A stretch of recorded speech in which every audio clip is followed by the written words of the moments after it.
welcome back to Cindy's Library. I am Cindy. Oh, and happy Victober. I hope it has been going well reading Victorian literature this month so far.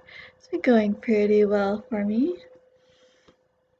I started out by listening to Mary Barton by Elizabeth Gaskell. This could count for several items, but this is the story of a bunch of people in an industrial town or city. I think it's fictionalized, but its inspiration was a place like Manchester. And so we start out actually with John Barton and his family, his wife and his daughter, who live in Manchester, and John Barton works at the factory there, or at least one of them nearby. And unfortunately, things do not go so well for John Barton. Before the story even begins, he has a young son who ended up dying for lack of food and even more lack of medical care, since they couldn't afford medical care. And there were some times that were pretty good after that, but bad times came again, sadly starting with his wife dying basically in childbirth. And shortly before that, she had been very upset about her sister, Esther, running off. Esther was very beautiful, and the guys liked her. So, could be interesting what happens to her, and indeed we do find out what happened to her later on. But yeah, all these things are not a very happy thing for John Barton, though he still has Mary. That is the one bright spot in his life. He insists that Mary not work in the factories and gets her an apprenticeship at a dressmaker's, which in some ways is better. Unfortunately, like her Aunt Mary, is very beautiful and gets attention. Well, potentially, unfortunately, I guess I should say. Oh, specifically, she gets the attention of two young men. Let's see. What is his name?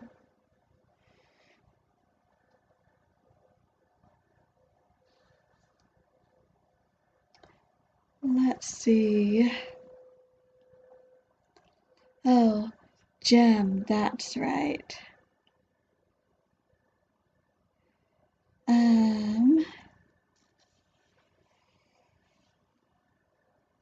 Jem Wilson.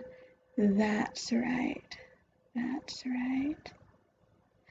He is the boy next door who grew up next door. They moved not too long before the beginning of the book, but still they'd see all the Wilson family and the Barton family would still see each other all the time. And the Barton, or the Wilson family, I guess I should say, they have some good things. Jem is the eldest, and he is an engineer, which is good. It means that while they're laying off most other type of people, he is specific enough that they want to keep him, especially since he is a good engineer, as far as that goes. Oh, but the other one is Henry Carson, the only son of Mr. Carson, who owns the factory at which many people work, including John Barton. So you've got Jem Wilson giving Mary attentions, you've got Henry Carson giving Mary attentions. In the meantime, John Barton hasn't been happy since the death of his son, but the death of his wife in childbirth makes everything even worse for him. And on top of that, several years later, the masters have to start laying people off or giving them only part-time work because they it's complicated, but at the moment at least they just aren't getting the orders for cloth. And so he gets laid off, things go from bad to worse for him. He gets involved with trade unions. So you have the romance strand with Mary and wondering who she's going to choose. The boy next door who she likes to torment and maybe really loves, but then Henry Carson, he can provide her a really nice life. And on the other strand, we've got the story of a industrial town, mostly focusing on the workers and their troubles and trade unions and them trying to help workers. And so by the time the two strands come to a head, well, Henry Carson is dead. And there's a big question as to who did it. Well, no, I guess I shouldn't say there is a big question. Jen comes under a lot of understandable suspicion. But did he really do it? That is the question. So, and then the last half of the book talks about the aftermath of that incident, both personally and in some ways more widely, and Mary trying to figure out what really happened, which is a very good question. Very interesting look at a laboring life.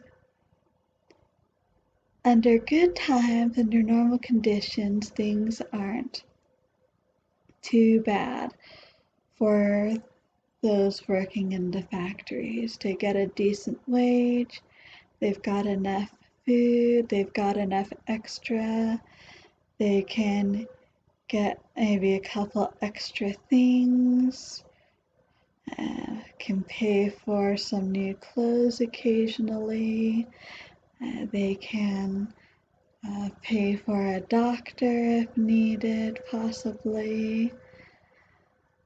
So tight, but not bad.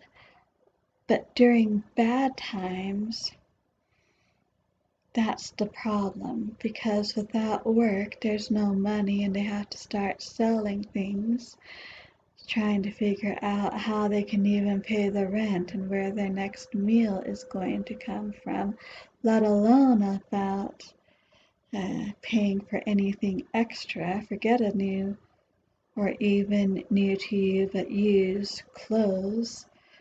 Forget about getting the doctor. You can't pay for him. So, sad situation. I'm glad that in many ways things are better than that today. There's more recognition. I'm not saying that things are always necessarily easy, but At least I think there is more awareness today of such situations, and for that I am glad. The plot is interesting. The characters are fascinating. Definitely several psychological studies. And while you have some people that might seem stereotypical is not quite fair, but maybe closer to that, you've also got some unusual characters too. I particularly like Mary's friend Margaret and her grandfather. What's his name? Old Job, that's right. Old Job. Oh, so, yeah.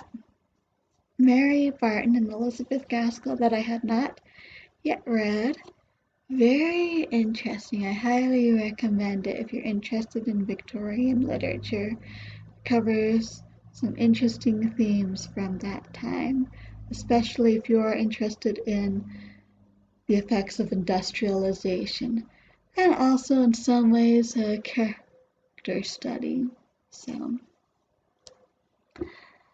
So yep, Victober's off to a great start for me. I hope it is for you, and I hope that you uh, are enjoying it as well. I thank you for stopping by.